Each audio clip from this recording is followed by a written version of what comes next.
and welcome to Extratime Tutoring.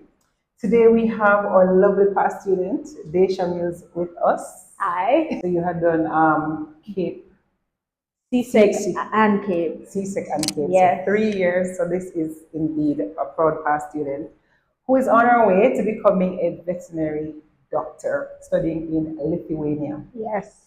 Now, I found your story to be very fascinating, Daesha, because I watched you as a student blossoming, and all the years I've been teaching, and I have been teaching for 20 years Yeah. coming this year, and I have never had a student like you. Oh, wow. Yes, I had never had a student with such courage and just had such a pioneering spirit to go and find your own pathway to go and study in Lithuania.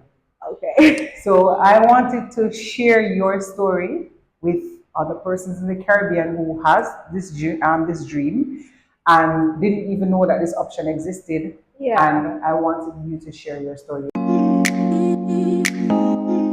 Tell me a little bit about where you studied, your high school, and when did you know that veterinary science was what you wanted to do? Okay, so I'll start from my dream of wanting to be a veterinary doctor because that started before even entering high school. I was about 5, 6 years old when I got my first dog. My father got me a puppy. Oh, Yes, and my father loves animals, first of all. okay. And whenever our dog would be ill or something would happen, such as a wound, and sometimes maggots or flies can happen, Yes. my father would go and he'd have me hold the flashlight and he'd take a tweezer and take out the maggots, and Oh, I'd be right there with him. And that's the earliest memory I have of doing anything animal medicine related. but I remember now while you were doing CAPE, now that's when you came to me and you were exploring the idea of studying veterinary sciences in Europe. Yeah. Um, First, I want you to tell me what were the options you explored, including Europe. Okay, first I looked at the common ones, US and Canada, because veterinary medicine is not offered in Jamaica for the doctor level. Okay. CASE does offer veterinary technician and veterinary nursing level education, but that wasn't what I wanted to do. Okay. My goal was to eventually become a surgeon, and I knew I had to study outside of the country for that. Okay. So I explored options such as Rutgers University in the US, and there are other universities in Canada that I looked at, but the prices were not affordable for my family's income. And then I looked at SGU, St. George's University in Grenada. That was a lovely place. Mm-hmm. And unfortunately, the fact that the tuition increases regularly Mm-hmm. wouldn't have worked for my finances either. And I had a friend who studied medicine, human medicine, in Ukraine, and we started speaking, and that was how the idea of maybe I should look elsewhere came Okay. up. Because of Yeah, that friend. yes. Okay.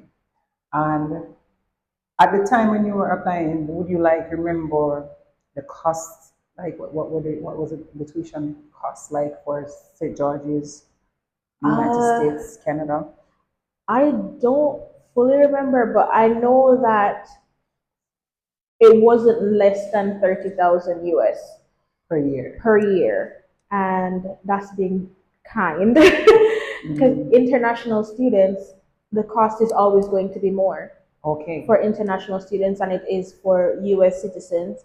Even for US citizens, you have the difference in students who are from the state the university is in Oh, versus students who are out of state. It's a difference in cost, much less a student who is out of the oh, country completely. okay. Yeah. Okay.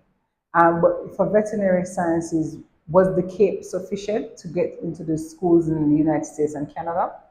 It was sufficient to get into pre veterinary. I would have to do at least 2 years of pre-vet. Some universities accept you doing any science-based subject to maybe the bachelor's level, and then you go into vet school for 4 years.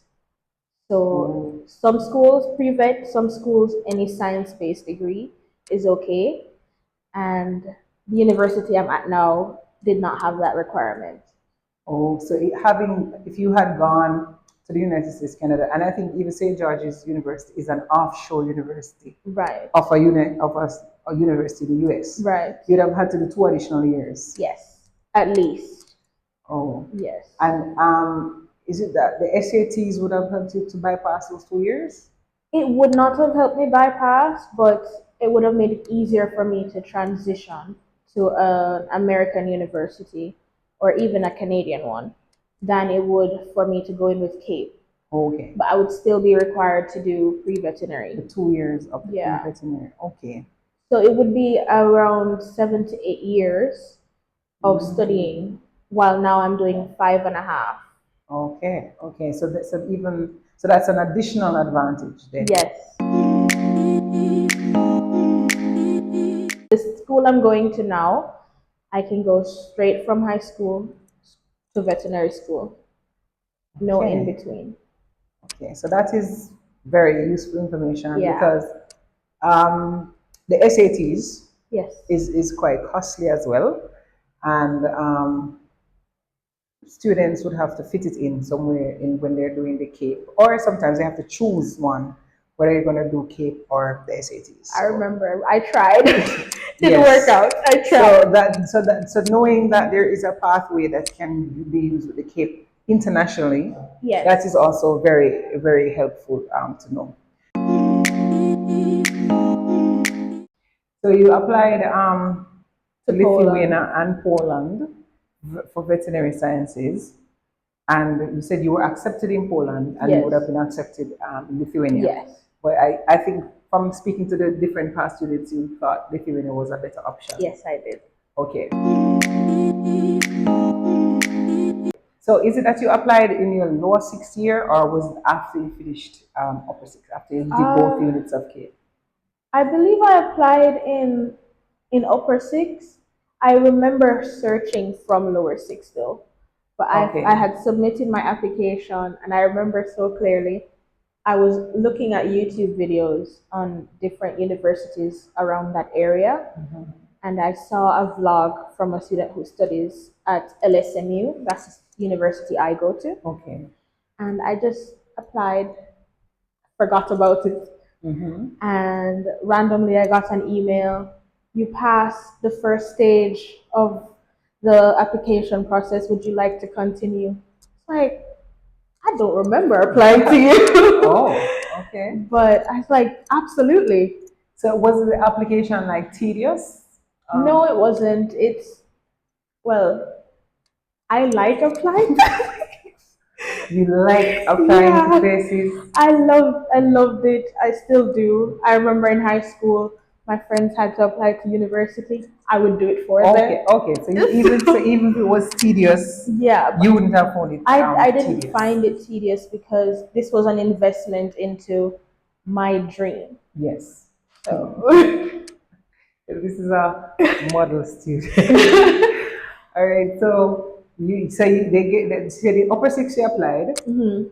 So that means there would have been like a gap between finishing upper six and then actually going to start the studies. uh, that was only I took a gap, but only because of COVID, not because of Oh, that. But okay. I applied. I would say, when is Cape normally again? CAPE is normally kept May. Results Yeah. come out by August. Okay. So I applied around February, Okay. and And then you waited for your CAPE results. right. And when I got the Cape results, I submitted it, and I did have to do an entrance test. Yes.